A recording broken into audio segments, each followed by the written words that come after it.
The emperor known as Yongle, the third ruler of the Ming Dynasty, was a powerful leader who expanded China's influence through military campaigns and Zheng He's maritime expeditions. He relocated the capital to Beijing, commissioned the Forbidden City, and oversaw the creation of the vast Yongle Encyclopedia, leaving a lasting impact on Chinese history. Emperor Yongle, born Zhu Di in 1360, was a member of the Ming Dynasty's royal family. He was the fourth son of the Hongwu Emperor. Zhu Di's childhood was spent in the luxurious imperial court of Nanjing. There he received a thorough education that prepared him for leadership. His mother, Empress Ma, greatly influenced him. She instilled a sense of duty and ambition in her son. Zhu Di's early experiences included military training, statecraft, and the art of governance. He developed a keen interest in strategy and leadership. As a young prince, he observed the complexities of court life. This experience taught him about power dynamics and loyalty. Despite his royal status, Zhu Di faced strong competition from his brothers. The throne was meant for the eldest son, Zhu Biao.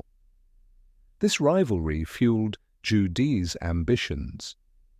Seeking influence, he became the governor of Yunnan.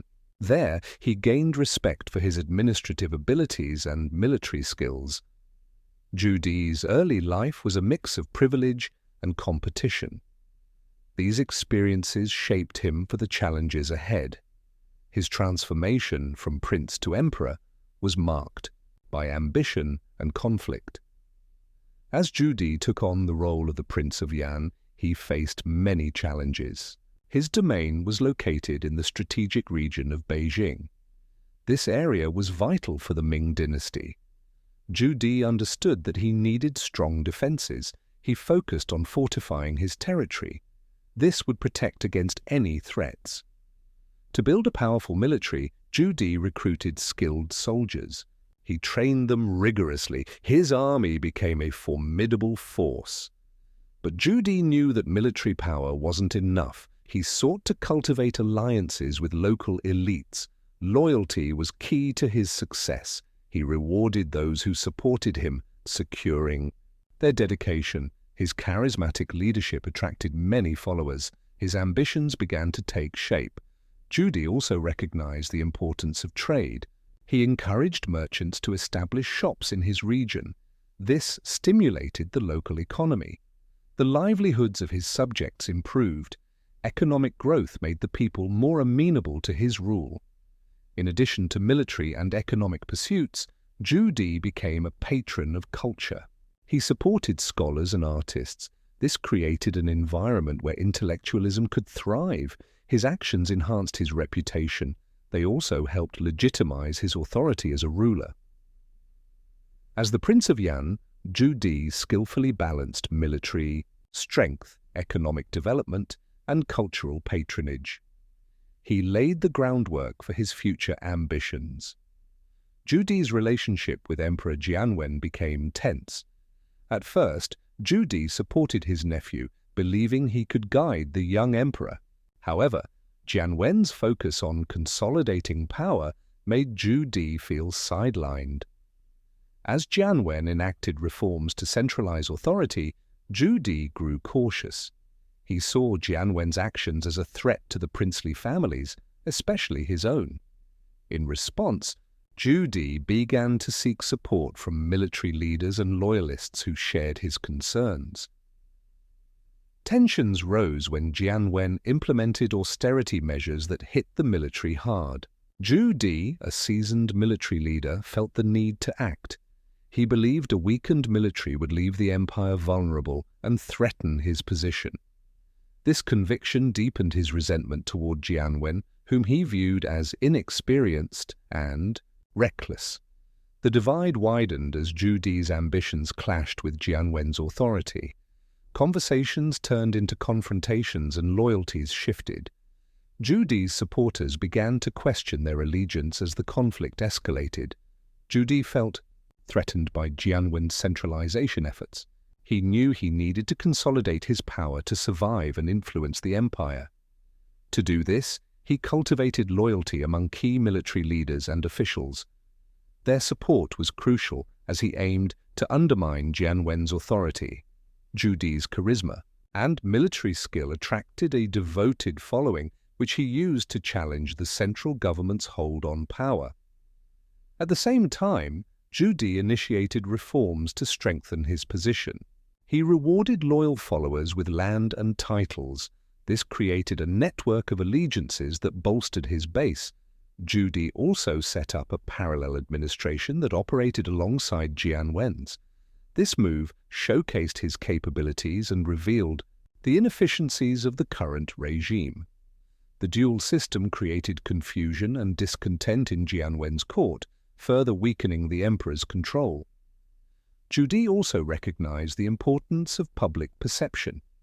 He began to present himself as a champion of the people.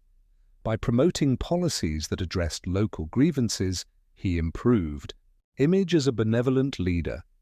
He portrayed Jianwen as ineffective and disconnected from the populace.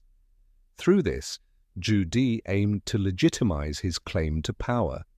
These calculated actions laid the groundwork for Zhu Di's successful coup. He ensured he'd rise as a dominant figure in the Ming Dynasty. His consolidation of power was crucial.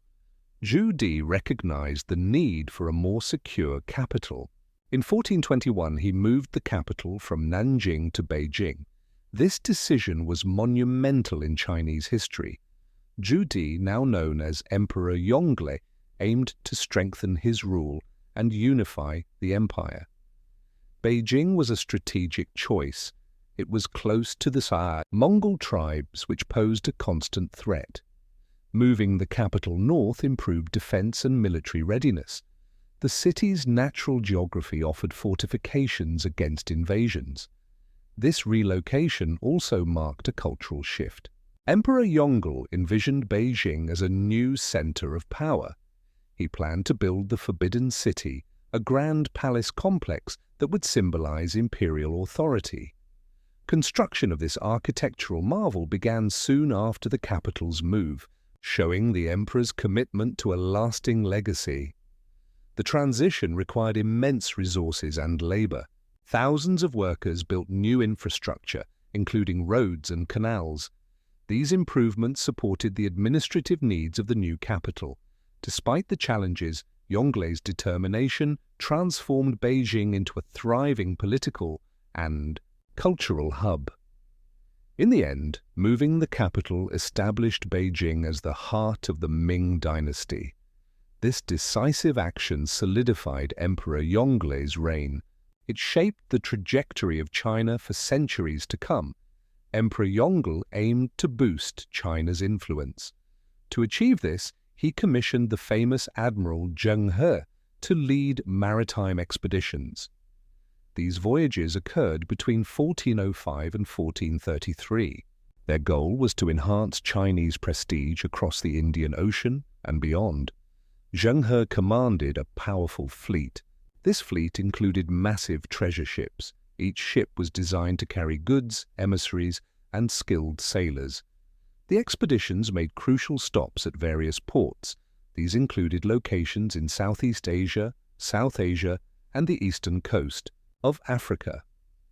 During these voyages, Zheng He forged diplomatic ties. He engaged in trade with many nations. He returned to China with exotic goods like spices, precious metals, and unique animals. However, these voyages weren't just about trade. They also demonstrated China's technological advancements and navigational skills. This showcased China's status as a dominant maritime power. Through his interactions, Zheng He built goodwill among different cultures. He spread Chinese influence and secured alliances. He often returned with foreign envoys eager to establish relations with the Ming Dynasty. These expeditions reflected Yongle's vision of a united world with China at its center. However, after Zheng He's final voyage, these maritime endeavors began to fade. Political changes and shifting priorities led to a decline in such missions. Still, the legacy of these voyages endured. To strengthen the borders of the Ming Dynasty, Emperor Yongle launched military campaigns against the Mongols. His goal was to assert control over the northern territories. These campaigns were crucial in countering the Mongol threat that lingered since the fall of the Yuan dynasty. Yongle understood that a strong military presence was key to securing the empire and protecting trade routes. From 1409 to 1424, Yongle organized several expeditions against Mongol tribes. He employed a mix of direct assaults and diplomatic tactics. This strategy aimed to weaken the Mongols while forming alliances with other tribes. The campaigns featured well-coordinated troop movements and advanced weaponry. This demonstrated the growing sophistication of the Ming military. A significant campaign took place in 1410. Yongle sent a large force led by General Shuda to face the northern Yuan, which was led by the Oirat Mongols. This decisive battle ended in a clear Ming victory. Some Mongol leaders temporarily submitted after this clash. However, lasting peace wasn't achieved. The Mongols regrouped and continued to resist. Yongle's persistent efforts to subdue the Mongols bolstered Ming defenses. They also expanded the empire's influence in the region. His military campaigns set the stage for future confrontations and established a legacy of strength. Ultimately, the Mongols never fully surrendered. Yet, Yongle's actions significantly weakened their power, enhancing the security and stability of the Ming dynasty during his reign. Emperor Yongle sought to create a more efficient governance system. He understood that a strong administration was vital for his vast empire. To improve this, he aimed to streamline bureaucratic structures and root out corruption. Yongle appointed officials based on merit. This choice helped him build a capable workforce. He reformed the examination system. It became more rigorous and fair. Education and knowledge were highly valued. Yongle's support for scholars strengthened the bureaucracy. By promoting talented individuals, he ensured the government was run by capable hands. This bolstered his rule and authority. Yongle made a bold decision to move the capital from Nanjing to Beijing. This relocation centralized power and created a new administrative center. It improved communication among government branches. The postal system was enhanced, ensuring swift delivery of decrees and policies to distant provinces. Additionally, Yongle established specialized agencies for finance, agriculture, and military affairs. This delegation of tasks increased efficiency and accountability. Emperor Yongle recognized the importance of knowledge and culture.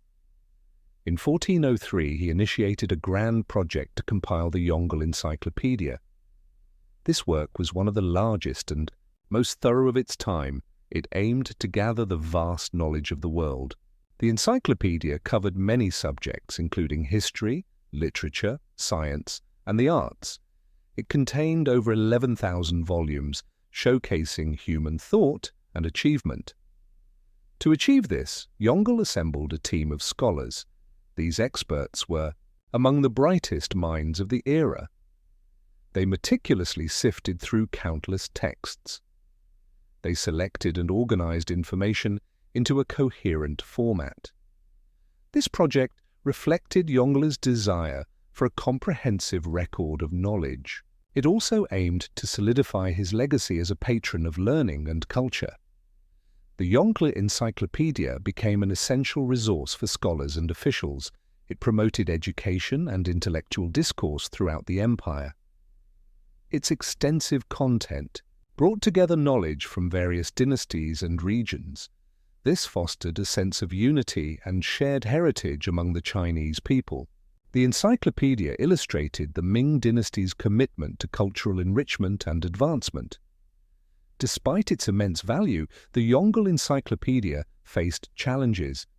Maintaining accuracy and consistency in such a vast compilation was difficult. Nevertheless, it endured as a symbol of the era's scholarly achievements. Today, only fragments of the original work survive.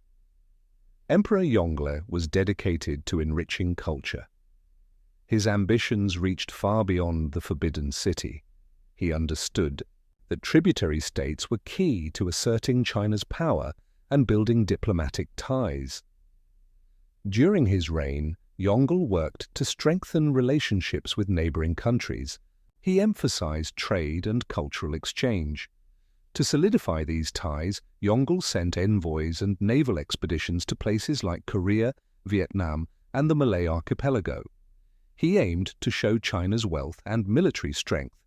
This display encouraged tributary states to recognize Chinese supremacy. Yongle also promoted trade, allowing goods, ideas, and cultural practices to flow between China and its tributaries. Yongle's reign marked a new approach to tributary states. He no longer viewed them as mere vassals. Instead, he saw them as partners in a larger regional community. This strategy enhanced China's influence and deepened the understanding of regional politics. By fostering mutual benefits, Yongle built goodwill and loyalty among these states. However, maintaining these relationships was challenging. Yongle faced resistance and competition from other regional powers. Still, his focus on diplomacy and cultural exchange strengthened China's status. His efforts laid the foundation for future interactions with tributary states.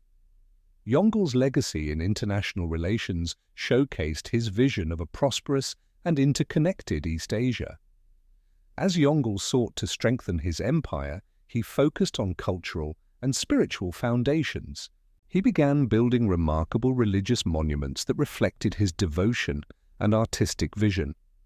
One of his most significant projects was the Forbidden City. This grand complex served as both the imperial palace and a spiritual center. Its intricate designs and vibrant colors showed the harmony between architecture and nature.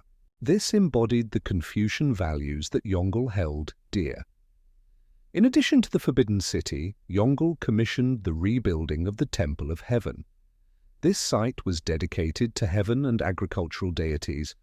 The temple featured an exquisite, circular design and held deep symbolic meanings. It became a place where the emperor performed crucial rituals. By reinforcing the connection between the emperor and the heavens, Yongle aimed to legitimize his rule and promote stability within his empire. Yongle also oversaw the construction of many Buddhist temples and pagodas, including the famous Yongle Temple in Beijing. These structures showcased the artistic talents of the time and addressed the spiritual needs of the people. By encouraging religious practices, Yongle sought to unify his diverse subjects under a common cultural identity. Yongle's reign was grand, but the royal family faced deep struggles. Infighting and power struggles filled the court. Loyalty was always in doubt. Yongle's rise to power began with a bloody coup against his nephew, the rightful heir. This act created distrust among family members. Many royal relatives resented Yongle and questioned his legitimacy. Over time, Yongle became more isolated. His ambition to expand the empire hurt his family relationships. His son, the Prince of Yan, grew unhappy with his father's strict rule. He wanted to assert his own power, which led to more conflict. This rift between father and son complicated future succession plans. Yongle's focus on military conquests and grand construction projects took his attention away from family issues.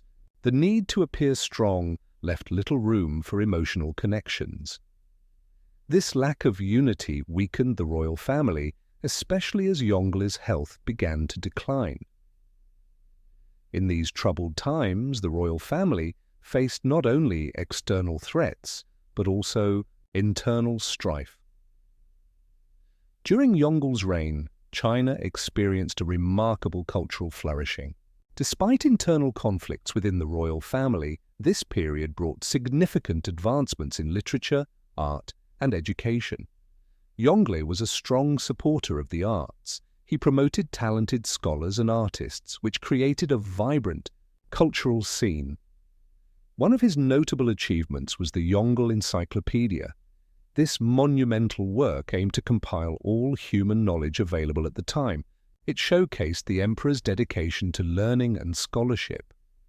Yongle also sponsored the restoration and construction of temples and libraries. This effort fostered a spirit of intellectual inquiry among the people. Traditional Chinese painting thrived under his patronage. Artists explored new techniques and subjects, producing exquisite works that celebrated nature, history, and mythology. Additionally, Yongle's support for the printing industry changed the way knowledge was shared. The introduction of woodblock printing made books more accessible. This accessibility sparked a surge in literacy and education. Poets and writers flourished during this time, creating works that are still celebrated today. The performing art also thrived under Yongle. Operas and theatrical performances gained popularity. These cultural expressions provided entertainment while often conveying moral lessons and historical narratives. The reign of Emperor Yongle marked a time of great cultural growth. This period laid the groundwork for impressive architectural achievements, the most famous being the Forbidden City. Construction began in 1406. This grand palace complex represented Yongle's power and ambition. It reflected the authority of the Ming Dynasty. Yongle wanted a new capital that would be the heart of his empire. The Forbidden City was that vision made real. The architect Guangxi designed the Forbidden City. Hundreds of thousands of workers built it. The complex highlighted the skill and artistry of traditional Chinese architecture. It covers over 180 acres and includes nearly 1,000 buildings. These structures are adorned with intricate details and vibrant colors. The layout followed strict feng shui principles, emphasizing harmony with nature. Building the Forbidden City took nearly 15 years. Workers faced many challenges, including bad weather and logistical problems. The site was carefully chosen. It sits at the foot of Jingshan Hill, which offered protection. The walls rise over 30 feet high, making the complex a secure haven for the emperor and his court. The Forbidden City served as the emperor's residence. It also became a powerful symbol of imperial authority and cultural importance. Its design influenced later architectural styles throughout China. The Forbidden City remains a testament to Yongle's vision and the artistic brilliance of the Ming Dynasty. Emperor Yongle aimed to expand the Ming Dynasty's influence. He launched military campaigns in Vietnam to assert control over the region. His goal was to secure borders and reduce local autonomy. The Vietnamese, known for their fierce resistance, posed a significant challenge to Ming authority. In 1407, Yongle sent a large army to subdue the Lei dynasty. They aimed to establish direct rule. The campaign began successfully. Ming forces quickly captured the capital, Thang and set up a puppet regime. However, the spirit of independence among the Vietnamese people ignited a series of local uprisings. They resisted the Ming presence with great determination, leading to a long and difficult struggle. Emperor Yongle underestimated the resilience of the Vietnamese. The locals used their knowledge of the terrain to their advantage. Guerrilla tactics became common. Local leaders, such as Lei Loi, rallied support against the occupying forces.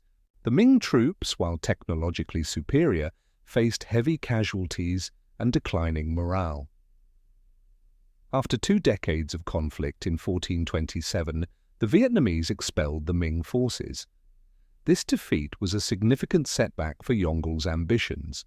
It showed that military might alone couldn't control a determined populace.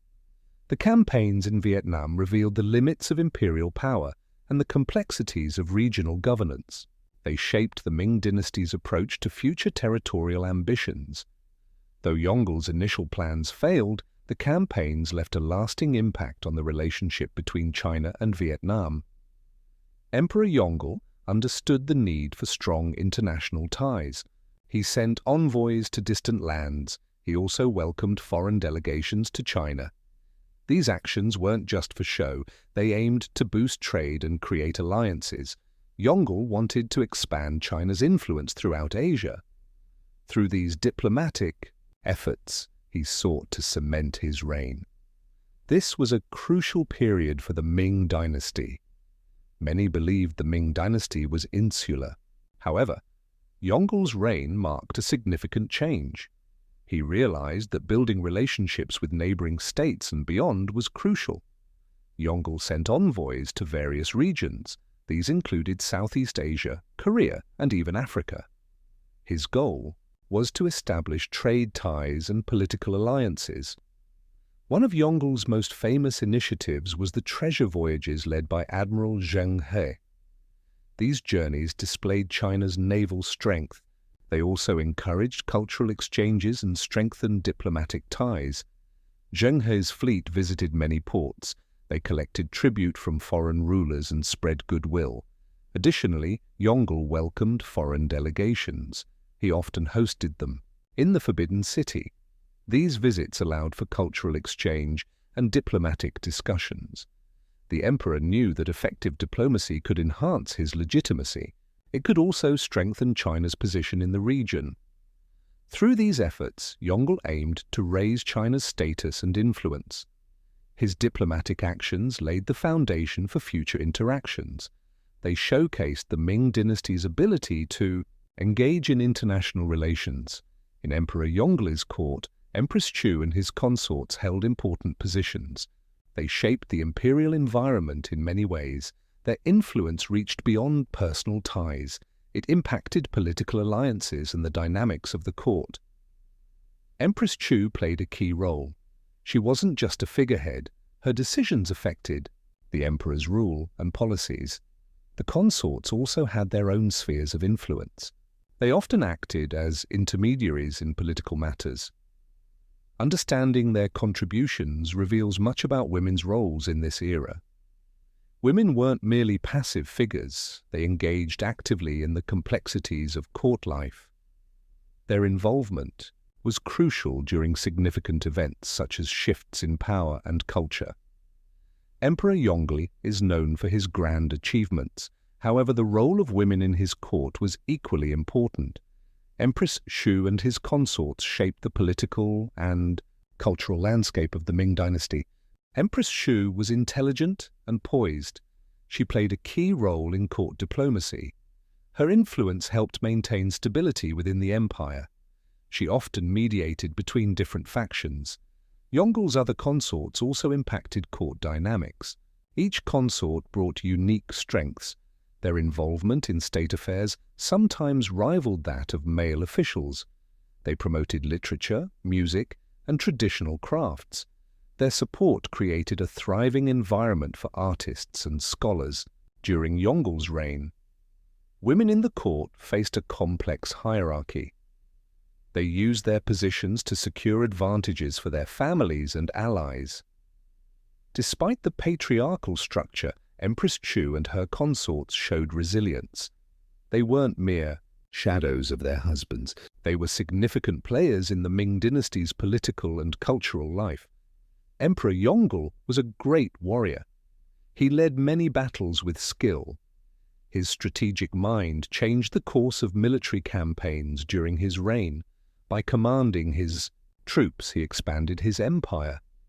Yongle displayed great skill on the battlefield. He changed the role of the Chinese emperor into that of a warrior king.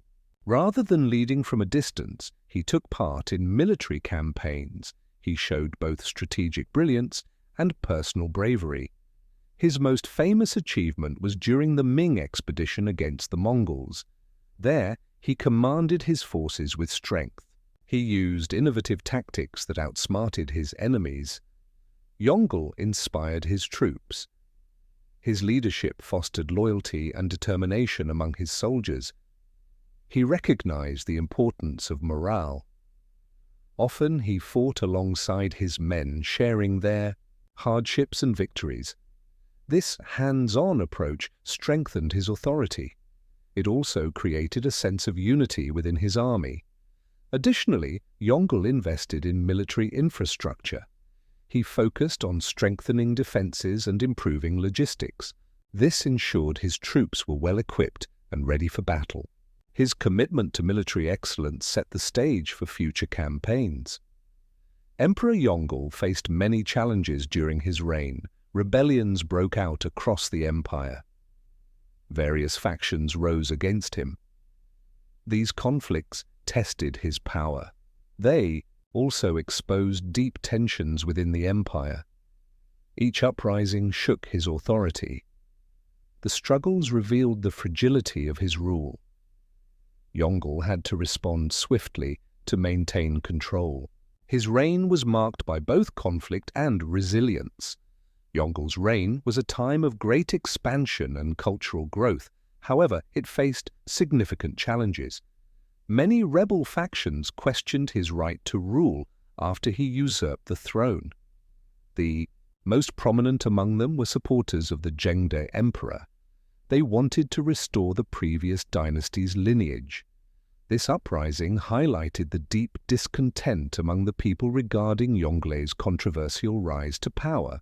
In addition to this major rebellion, regional revolts erupted.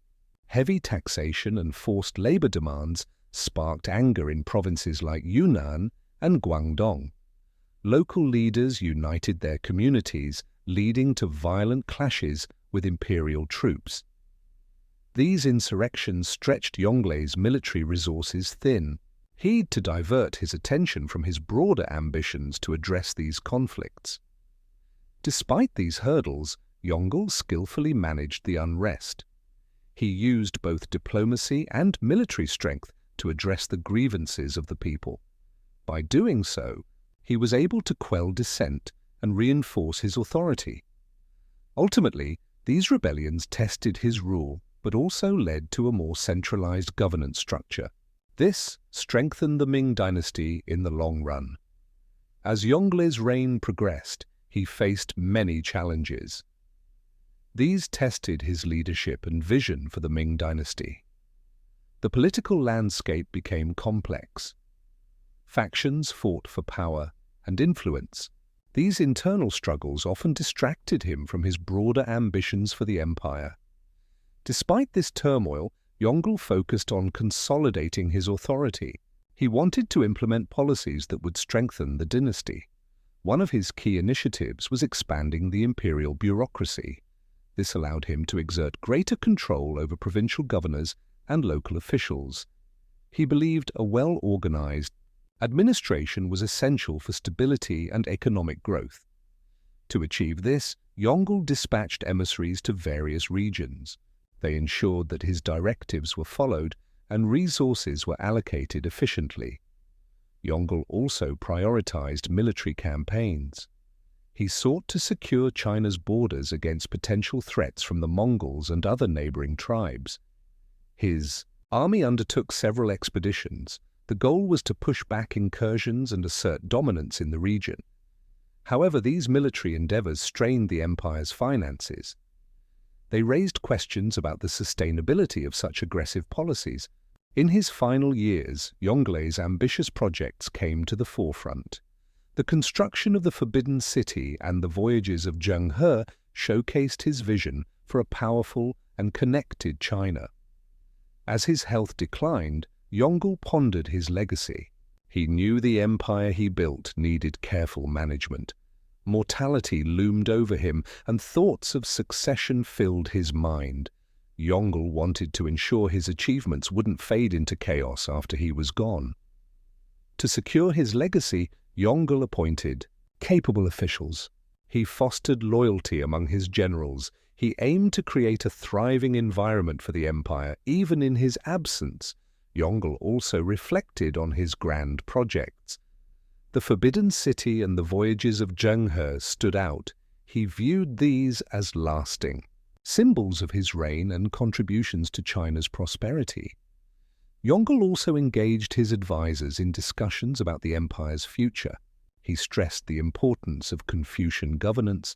He hoped this would instill responsibility and moral integrity in his successors. He encouraged continued exploration, trade, and diplomacy. Yongle wanted his heirs to build upon the foundations he established. Yongle's health worsened. Death loomed over him. The mighty emperor was now confined to his palace. Physicians and advisors surrounded him, each trying different remedies. Yet nothing worked. His strong body faded away, leaving him pale and weak. This change unsettled those who saw him. In his final days, Yongle reflected on his reign. He'd many successes and faced many challenges. He expanded the empire and strengthened the military. He also launched great voyages of exploration. But he felt the weight of his decisions. He worried about his legacy. He knew his death would leave a significant void. On July 12, 1424, the inevitable happened. Yongle passed away, ending a reign of nearly 2 decades. His death shocked the court. Officials and family struggled to accept the loss of their powerful leader. Mourning filled the palace. The echoes of his reign lingered among those who'd served him. Yongle's death had a significant impact on the Ming Dynasty. It quickly led to a chaotic succession crisis. The emperor's sudden passing created a power vacuum. This sparked fierce internal struggles among potential heirs. Yongle had named his son Zhu Jianji as the crown prince. However, many powerful court officials supported other candidates. This opposition created confusion and uncertainty. Rival factions began pushing their own agendas in hopes of gaining influence. The political landscape grew increasingly unstable. Whispers of coups and plots filled the palace. As conspiracies swirled around the court, the Ming Dynasty faced challenges from within and beyond its borders. The succession crisis tested Zhu Jianji's leadership. It also threatened the very foundations of the empire that Yongle had built. As time went on, Emperor Yongle's legacy sparked much debate among historians. Many praised his ambitious projects. They highlighted the construction of the Forbidden City and the expansion of the Great Wall. These efforts showcased his power and helped shape China's cultural identity. His support for the arts and literature during the Ming Dynasty left a strong mark. Many saw him as a patron of Chinese culture. However, critics pointed out the darker side of his reign. They noted his ruthless rise to power. He eliminated rivals during a brutal succession crisis. The human cost of his grand projects was immense. This led some historians to label him a tyrant. They emphasized the fear and oppression that characterized his rule. His brutal methods contrasted sharply with his cultural contributions. This complexity added layers to his posthumous reputation. In the centuries that followed, Yongle's image evolved. Nationalists in the late 19th and early 20th centuries often romanticized his reign. They framed him as a symbol of strength and unity. Yet modern historians strive for a balanced understanding. They recognize both his achievements and his transgressions. Today, some celebrate him as a transformative figure in Chinese history. Others remind us not to overlook the moral implications of his actions. Emperor Yongle's legacy is significant in modern China. His reign marked a crucial time in Chinese history. It highlighted the importance of strong central authority and national pride. The Ming Dynasty achieved great things like building the Forbidden City and creating the Yongle Encyclopedia. These accomplishments laid a foundation for China's rich culture, which still exists today. In today's China, there's a growing interest in traditional values and historical figures like Yongle. The government encourages this to strengthen national identity. Yongle's focus on unity and strength aligns with current leadership goals. His vision of a powerful, culturally vibrant China serves as a model for modern governance. Officials often look to his successes to inspire stability and development. Yongle's maritime expeditions, led by Admiral Zheng He, also show China's past engagement with the world. This spirit of exploration influences modern foreign policy. China aims to expand its global presence through initiatives like the Belt and Road Initiative. Emperor Yongle's reign changed China's history. He achieved military victories and promoted cultural growth. He also led ambitious sea explorations. One key decision was moving the capital to Beijing. This move helped establish Beijing as a cultural center. He built the magnificent Forbidden City, which remains an architectural wonder. Yongle's rise to power was not without controversy. However, he focused on governance and infrastructure. His efforts helped unify China, creating a strong central authority. Today, Yongle's influence is still felt. He reminds us of the complexities and achievements of China's imperial past.